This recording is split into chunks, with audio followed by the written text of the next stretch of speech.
Nós estamos no primeiro dia dessa semana. Mas tem uma pergunta que vai ditar se sua semana vai ser um sucesso ou se vai ser um fracasso. E a pergunta é essa: o que te motiva? Eu lembro da primeira vez que eu inventei de fazer uma corrida.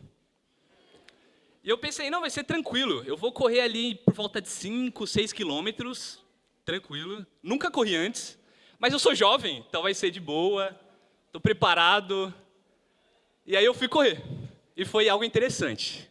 Eu vou usar essa palavra, foi algo bem interessante. E eu fui para a corrida e eu lembro que o que mais me motivava era apenas uma coisa: raiva. Eu queria terminar aquilo o mais rápido possível. Não, duas coisas. Raiva, mas eu também queria terminar a corrida. Aquele meu objetivo, eu queria terminar aquilo que eu comecei. Era muito importante para mim. E aquilo foi bom por um tempo. Eu corria com raiva, continuava correndo, mas eu conseguia terminar por conta do meu objetivo. O problema foi quando eu inventei de correr 15 quilômetros. Detalhe, com o Valdir. De novo, foi algo bem interessante. E eu comecei a correr, estava correndo muito forte, ele estava animado. Pensei, nossa, meu irmão está aqui comigo. Para quem não sabe, o Valdir corre bem. Mas não deu tão certo assim. Porque a mesma coisa que me motivava, que também era raiva, naquele momento foi a mesma motivação que me fez parar. Eu simplesmente quis parar naquele momento. E foi que eu percebi, muitas vezes uma motivação que nos impulsiona pode ser uma mesma motivação que nos faz parar algo. Mas e como discípulos? Como manter uma motivação que dura? Claro, nós sabemos que a cruz de Cristo nos sustenta, nos ajuda a cada dia. Mas ainda não é muito palpável em muitos momentos. Como manter como discípulos uma motivação que nos sustenta dia a dia? Por isso o título da nossa aula hoje é Motivados pela Graça. Então, irmãos, para quem não me conhece, meu nome é Felipe, eu tenho 25 anos. Eu já tenho o privilégio de pregar a palavra de Deus, amém? Vamos entender hoje nas Escrituras como sermos motivados pela graça de Deus, pela bondade de Deus. Quero que abram comigo, irmãos, no livro de 1 Coríntios, capítulo 15. Vamos ver como um dos irmãos nossos na fé conseguiu manter motivado por tanto tempo ao longo de sua vida. Esse irmão era Paulo, amém?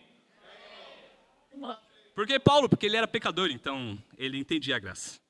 1 Coríntios, capítulo 15.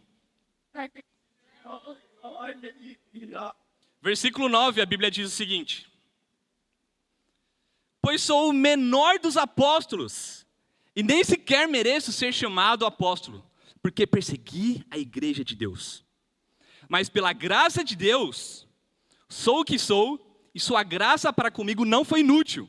Antes, trabalhei mais do que todos eles. Contudo, não eu, mas a graça de Deus comigo.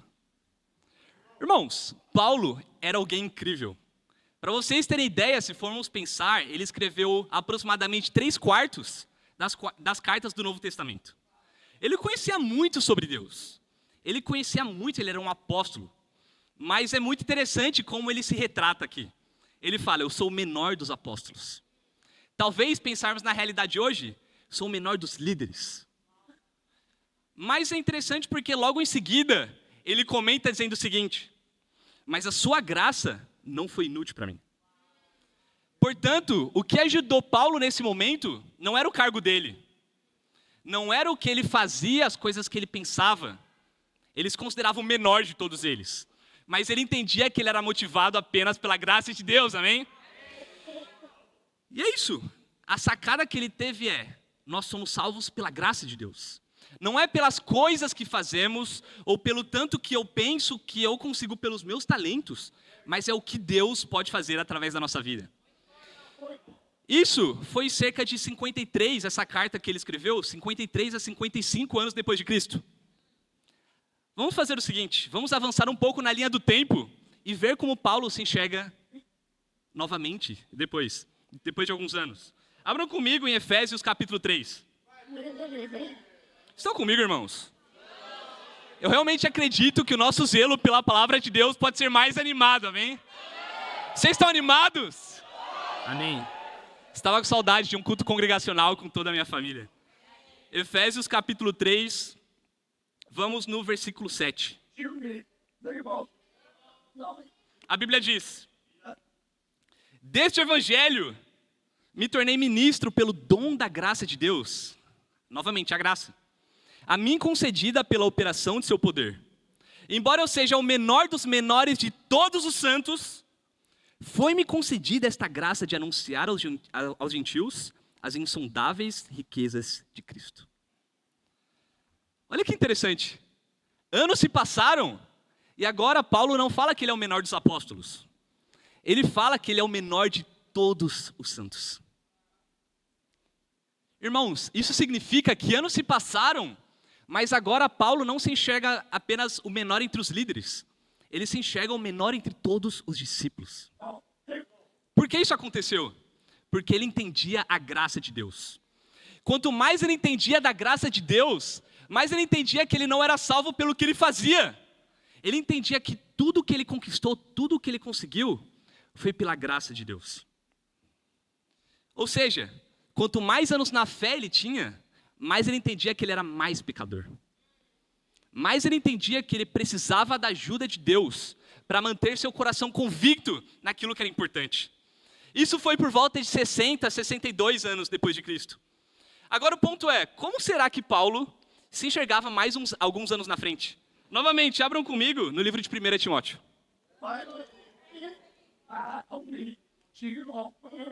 1 Timóteo, capítulo 1. Versículo 15. A Bíblia fala: esta afirmação é fiel e digna de toda aceitação. Cristo Jesus veio ao mundo para salvar os pecadores, dos quais eu sou o pior. Mas por isso mesmo alcancei misericórdia para que em mim, o pior dos pecadores, Cristo Jesus demonstrasse toda a grandeza da sua paciência, usando-me como um exemplo para aqueles que nele haveriam de crer para a vida eterna. Irmãos, pensem comigo. No começo, talvez antes, na jornada cristã de Paulo, ele se enxergava como o menor dos apóstolos.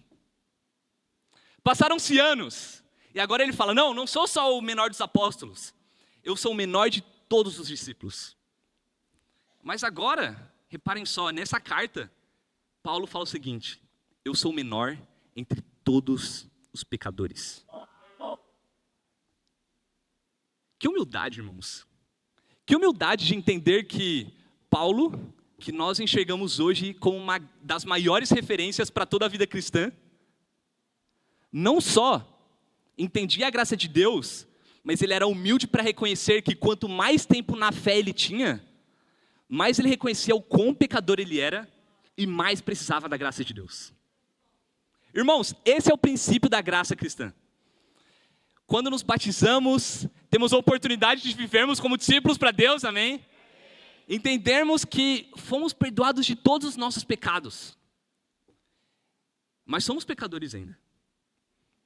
Tudo que conquistamos e tudo que conseguimos é pela graça de Deus, que entregou seu Filho Jesus na cruz, por cada um de nós que não merecíamos. E com o passar do tempo na nossa vida cristã, Paulo entendia isso. Cada dia mais, eu preciso mais da graça de Deus. O ponto é, ele falava, eu sou o menor. Mas vocês acham que Paulo ficava triste por isso?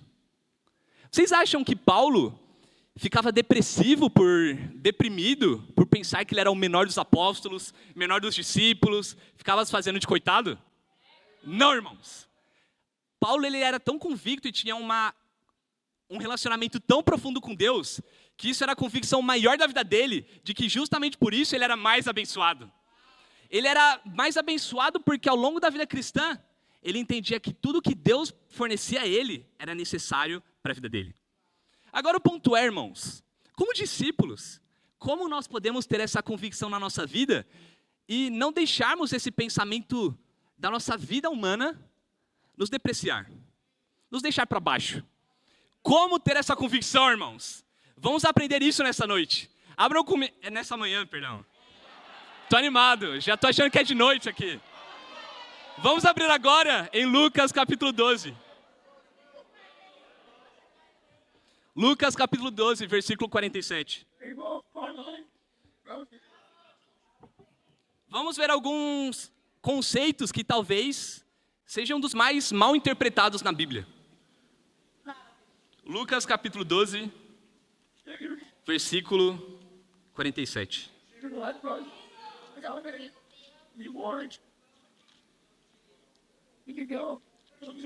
Achei. Eu espero. Sou paciente também. A Bíblia fala, Lucas 12, versículo 47. Aquele servo que conhece a vontade de seu senhor e não prepara o que ele deseja nem o realiza, receberá muitos açoites. Mas aquele que não a conhece e pratica coisas merecedoras de castigo, receberá poucos açoites. A quem muito foi dado, muito será exigido. E a quem muito foi confiado, muito mais será pedido. Essa escritura ela é bem intrigante, não? E é bem interessante porque nós conhecemos bem, na verdade, o final dela. A quem muito será dado e muito será cobrado. E, de fato, isso é um princípio muito importante. Mas não é justamente esse o ponto que a Bíblia ensina aqui nesse... Não é o ensino direto dessa passagem. É uma extrapolação, é um princípio espiritual. O que a Bíblia fala é o seguinte. Se Deus te dá muito, e o que seria esse muito? É justamente, ao longo da vida cristã, o que nós mais recebemos. Conhecimento da vontade dEle. Temos um relacionamento mais profundo com Deus. Em outras palavras quanto mais eu conheço da bondade, quanto mais eu conheço da graça de Deus, mais eu percebo que eu sou o pior dos pecadores. Quanto mais tempo na fé eu tenho, quanto mais eu prossigo aprendendo, lendo as Escrituras, tendo meus tempos com Deus, evangelizando, mais eu entendo que eu sou o pior de todos os pecadores. E é isso que a Bíblia fala. Quanto mais tempo na fé você tem, com mais rigor você será julgado. Por quê? Porque isso é injusto? Não. Porque nós conhecemos mais a Deus agora. Temos um relacionamento mais profundo com Ele. E essa é a nossa vivência que aprendemos, e é o que a Escritura de fato ensina aqui nesse momento. Ou seja, quanto mais eu conheço Jesus, diretamente proporcional, isso cresce também. Eu também sou mais pecador, mas eu preciso dele. E penso na minha vida, irmãos. Pela graça de Deus, esse ano eu completei 3 anos como discípulo. Então Deus é muito bom. E eu lembro do dia 18 de setembro de 2022, quando eu fui batizado, lá no Hotel Pergamon. Não foi no Hotel Pergamon que eu fui batizado, fui apresentado lá. Fomos para a Rap dos Irmãos, fui batizado. Irmãos, foi um dia incrível. Pude saber que meus pecados foram perdoados naquele momento. Estava salvo, bem com Deus. Estava muito feliz. E o tempo passa e podemos pensar, caraca, eu sou mais justo agora. Eu tenho uma vida, eu conheço mais Deus agora. Portanto, eu tendo a ser mais justo. Eu tendo a ser mais... eu conheço agora a justiça de Deus. Eu busco Ele em primeiro lugar. Portanto, eu sou uma pessoa melhor. É isso que nós pensamos. Porque agora eu conheço mais a Bíblia do que antes também. Antes eu tinha um conhecimento bem menor, talvez, princípios espirituais que eu sequer seguia. O ponto agora é que, tendo mais maturidade na fé, aprendemos que isso também vai ser exigido mais de nós, irmãos. Por conta do nosso relacionamento com Deus. Em outras palavras, talvez uma ação na minha vida mundana, de um pensamento imoral, impurezas. Pensando bem, talvez hoje, um pensamento impuro, um pensamento imoral, seja tão nocivo quanto a ação da idolatria ou da imoralidade anos atrás. Porque é esperado mais de mim. É esperado de cada um de nós. E pensando nisso, o irmão que eu quero levantar de fato é o Cícero. O Cícero, para quem não conhece, é o irmão da região sul. E ele tem 33 anos como discípulo. Irmãos, incrível. É minha vida espiritual mais 30. Ele tinha a vida de Jesus, talvez, naquele momento. E é bem interessante porque toda vez que você conversar com Cícero, ele vai falar o seguinte para você: irmão, pela graça de Deus, eu e a Costelinha, que ele chama a Dilma desse jeito, né? Ele fala, pela graça de Deus, pude completar 33 anos como discípulo. Percebem? Se em nenhum momento ele fala que pelos esforços dele ou porque ele se arrependeu dos pecados, ele tem essa oportunidade. Mas ele entende que é tudo pelo que Deus fez por ele. Por quê? Porque quanto mais tempo na fé, também mais vai ser cobrado dele, mais vai ser exigido, porque ele tem um relacionamento profundo com Deus. Mas muitas vezes nossos pensamentos, irmãos, podem ser eu tenho vários anos na fé, eu conheço agora. Eu já sei fazer todos os estudos dos princípios básicos. Eu sou alguém justo.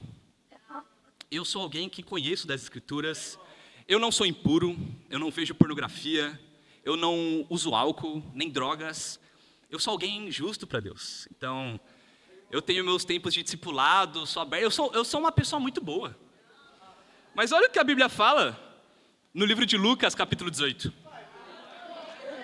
Avançando mais um pouco. Lucas, capítulo 18, versículo 10. Vamos ler aqui vamos ler a partir do versículo 9. Alguns que confiavam em sua própria justiça, repara só, e desprezavam os outros, Jesus contou esta parábola. 2 homens subiram ao templo para orar. Um era fariseu e o outro publicano. O fariseu em pé orava no íntimo: Deus, eu te agradeço porque não sou como os outros homens, ladrões, corruptos, adúlteros, nem mesmo como este publicano. Jejuo 2 vezes por semana e dou o dízimo de tudo quanto ganho. Mas o publicano ficou à distância. Ele nem ousava olhar para o céu, mas batendo no peito dizia: Deus, tem misericórdia de mim que sou pecador. Eu lhes digo que este homem, e não outro, foi para casa justificado diante de Deus. Pois quem se exalta será humilhado, e quem se humilha será exaltado. Irmãos, esse é o coração que, sendo honestos, muitas vezes nós podemos ter. Um coração de pensar que quanto mais conhecemos a Deus, somos pessoas boas, que não têm pecados. Tem pecados, mas menores. Podemos ter esse pensamento. Ou seja, ainda como discípulos, podemos ter um coração de fariseu. Isso choca vocês, irmãos? Isso precisa chocar nossos corações. Porque tudo que conseguimos é pela graça de Deus, amém? E o que Deus fala é justamente isso. A única coisa que nos faz justos é o sangue de Deus. A nossa justiça, tão grande quanto seja, pelo que eu faço, pelo que eu consigo no meu dia a dia, pelo quanto eu sou bom no meu trabalho, pode cheirar como um trapo de imundícia para Deus. Nós não somos nada. Simplesmente como humanos, nós merecemos o inferno. Somos totalmente agraciados por Deus. Agora, como discípulos, muitas vezes podemos pensar: eu sou salvo pela graça de Deus, então eu não preciso evangelizar, estar em estudos bíblicos, é Deus que me salva pela graça. Não, pelo amor de Deus, não é isso que a Bíblia fala. É ridículo pensar isso. O que a Bíblia ensina é que justamente por termos um conhecimento mais profundo de Deus, é esperado de nós e por gratidão fazemos todas essas coisas, amém? Então o nosso trabalho duro, irmãos, não é um trabalho duro por nós, é um trabalho da graça de Deus nas nossas vidas. Estão comigo, irmãos? Entender o quão pecador nós somos é entender que precisamos trabalhar ainda mais duro. Por outro lado, podemos pensar que nós não precisamos tanto assim da graça de Deus. E é por isso que muitas vezes, nós, ainda como discípulos, não trabalhamos duro. Não trabalhar duro, nada mais é do que uma coisa muito simples. Não entender que você é um pecador. Irmãos, você não trabalha duro para Deus, você acha que você é alguém que é muito bom para fazer as coisas de Deus. Ou que você não precisa ser grato pela cruz de Cristo pela sua vida. Isso é ridículo. E dessa mesma forma, o fariseu, ele pensava: eu sou alguém muito bom, eu não sou corrupto, eu não sou idólatra. isso dividiu essas duas pessoas. Isso dividiu tanto o fariseu, quanto dividiu o publicano também. Então, irmãos, essa arrogância do nosso coração de pensarmos que somos pessoas boas, pode nos afastar entre nós como igreja. Pensem comigo, como é no tempo de discipulado de vocês? Você é aberto sobre seu coração, sobre suas lutas, sobre seus pecados, mas já se considerando uma pessoa muito boa, então, eu vou falar a forma como é mais conveniente para mim, então, eu sou uma pessoa muito boa, eu vou ser aberto com o meu coração, algumas coisas, mas eu sou alguém muito bom, então eu vou falar mais ou menos. Eu não preciso ser aberto sobre todos os meus pecados. Até porque Jesus me salvou, eu sou uma pessoa muito boa, então, são detalhes, mas eu deixo de canto. Irmãos, muitas vezes, esse pode ser o nosso coração de fariseu.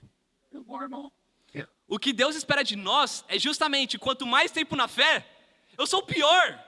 Eu preciso ser aberto com todo o meu coração, porque o que vai me sustentar dia após dia na fé, não é uma posição, não é um cargo, não é o quanto eu conheço das Escrituras, mas é o quanto eu estou bem com Deus pelo meu relacionamento com Ele, por conta da graça de Deus na minha vida.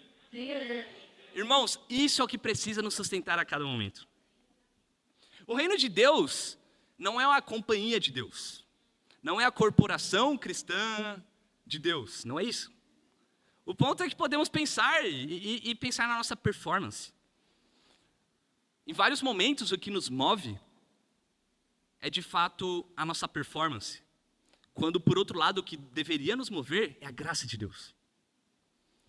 A nossa performance nos faz pensar, eu vou evangelizar um pouco, quanto eu preciso, eu vou estar em estudos bíblicos, eu vou aparecer lá na frente, eu quero batizar alguém para que eu seja levantado, eu quero discipular pessoas, eu quero até talvez liderar um bate-papo, ter o melhor dos empregos. Mas irmãos, todas essas são coisas boas que precisamos fazer por Deus, mas não é isso que nos faz estar bem com Ele. Ter um coração como esse, na verdade, é muito nocivo e muito perigoso, porque a longo prazo não sustenta. A longo prazo não são coisas que nos deixam firmes para estarmos com a vida de Jesus, que viveu na terra 100% humano, 100% Deus e 100% na luz em todo momento. O que nos faz estar bem com Deus é termos um coração humilde e reconhecermos, eu sou o pior dos pecadores. Entre todos aqui, eu sou o pior de todos vocês. E por isso, mais ainda, eu preciso da graça de Deus. Estão comigo, irmãos? Agora vamos ver o que uma escritura na Bíblia fala de uma das igrejas. O quanto eles trabalhavam e quanto o progresso deles identificava para Deus. Lá em Apocalipse, capítulo 2. Vamos estudar agora uma das cartas lá das igrejas da Ásia. Em Apocalipse 2.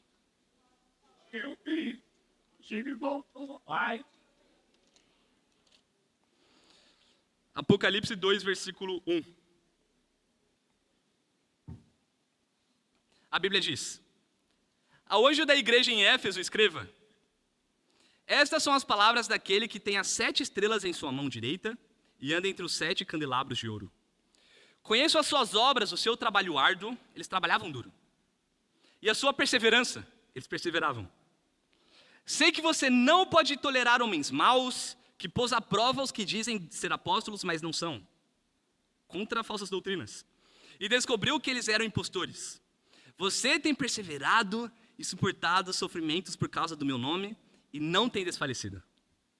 É uma ótima igreja essa, não?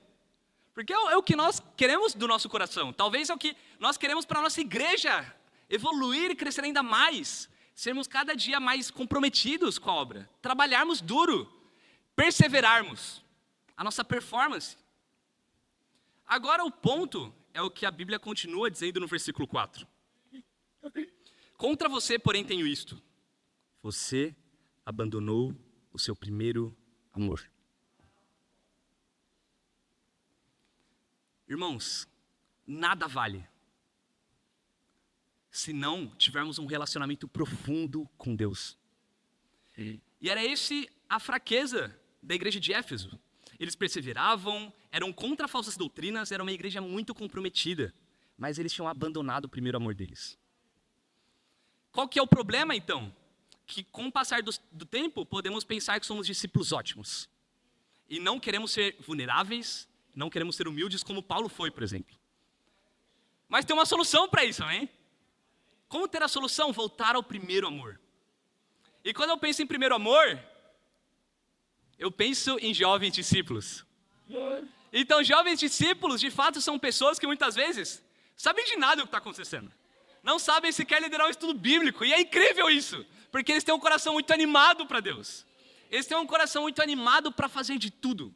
Eles querem pensar ideias, eles querem virar o mundo de cabeça para baixo. Irmãos, é isso que Deus espera de cada um de nós. Um coração simples, um coração puro, de entender que, ainda sendo salvos, estando na graça de Deus, somos o que mais precisamos dele, amém? Como fazer isso? Procurando cada dia mais evoluirmos o nosso coração, procurando a graça. Sendo abertos com nossas vulnerabilidades, sendo vulneráveis com o nosso coração. Não querendo mostrar uma aparência de piedade, mas, irmãos, entendendo que, por ser o maior dos pecadores, eu vou trabalhar mais duro para Deus. Então, eu não vou ficar na minha cama assistindo Netflix, talvez, sei lá, Casamento às Cegas, porque, não. Eu vou dar todo o meu coração, porque eu preciso trabalhar duro para o meu Deus. Eu preciso evangelizar com todo o meu coração no meu campus, no meu trabalho. Por quê? Porque eu entendo a graça de Deus. E é esse um coração que Deus admira. Era esse o coração que Deus esperava da igreja de Éfeso. Então, irmãos, um apelo para cada um aqui. No nosso pensamento, precisamos voltar ao nosso primeiro amor todos os dias. Precisamos voltar ao nosso primeiro amor hoje. Isso precisa ser urgente, porque é o que Deus espera de cada um de nós, amém? Última escritura, vamos para 1 Coríntios, capítulo 8. 1 Coríntios, capítulo 8, versículo 1. O que, enfim, vai continuar nos sustentando nessa graça de Deus, sem esquecer o amor dele. A Bíblia fala. Eita, eu estou em Romanos. 1 Coríntios, capítulo 8, versículo 1. Com respeito aos alimentos sacrificados aos ídolos, sabemos que todos temos conhecimento. O conhecimento traz orgulho, mas o amor edifica. Quem pensa conhecer alguma coisa, ainda não conhece como deveria. Mas quem ama a Deus, este é conhecido por Deus. O que a Bíblia fala aqui, irmãos, é que o puro conhecimento do nosso coração leva ao orgulho. O puro conhecimento das Escrituras, saber a Bíblia de cabo a rabo, conhecer toda ela de trás para frente, traz orgulho, isso não me faz estar bem com Deus necessariamente.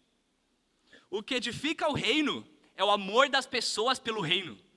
É o amor das pessoas que edifica de fato cada tijolo, construindo o que temos hoje, amém? Por isso fazemos o estudo, por exemplo, sobre a cruz de Cristo. E por isso é o estudo mais importante da nossa série de estudos. Por quê? Porque é o evangelho puro e simples. Simplesmente entendendo a graça de Jesus pela nossa vida. Quem aqui nunca saiu muito impactado de um estudo de cruz? Você não tem coração se você nunca saiu impactado de estudo de cruz. Que é o estudo que move até a pessoa que menos chora, vai chorar com esse estudo. A pessoa menos impactada vai ficar impactada porque ela percebe que precisa da graça de Deus. E é esse o coração, irmãos, que como discípulos, precisamos viver a cada dia. Porque as pessoas se tornam missionárias? Justamente por isso, elas entendem a graça de Deus. Pessoas ao redor do mundo precisam conhecer e ter acesso ao que temos hoje. Porque nós contribuímos com nossas ofertas. Porque eu entendo a graça de Deus, eu sou grato, eu quero dar tudo para o meu Deus. Porque as pessoas estão na missão diariamente, evangelizando e estando em estudos bíblicos, porque eu sou o pior dos pecadores. E se eu não faço isso, é uma falta de gratidão enorme ao meu Deus. Em conclusão, irmãos, o que vimos hoje? Como ser motivados no dia a dia. Na minha corrida de 15 quilômetros, eu não estava motivado com coisa alguma. Eu estava motivado com a raiva e a raiva me fez parar. Na nossa vida cristã, irmãos, isso é o que mais precisamos nos atentar, por quê? Porque é o que nos sustenta todos os dias. Eu não quero ser um cristão por 5 anos. Eu não quero ser um cristão simplesmente por 10 anos. Eu quero ser um cristão pela minha vida toda, amém? Para poder um dia estar nos céus com meu Deus, ao lado dele, poder estar com cada um de vocês como discípulos por toda a eternidade, vivendo na luz. Não é incrível? Mas só vamos entender isso quando temos o nosso coração entendendo que somos motivados simplesmente pela graça. Não por nossos méritos, mas por isso trabalhamos tanto duro para o nosso Deus. E para Deus seja a glória. Amém.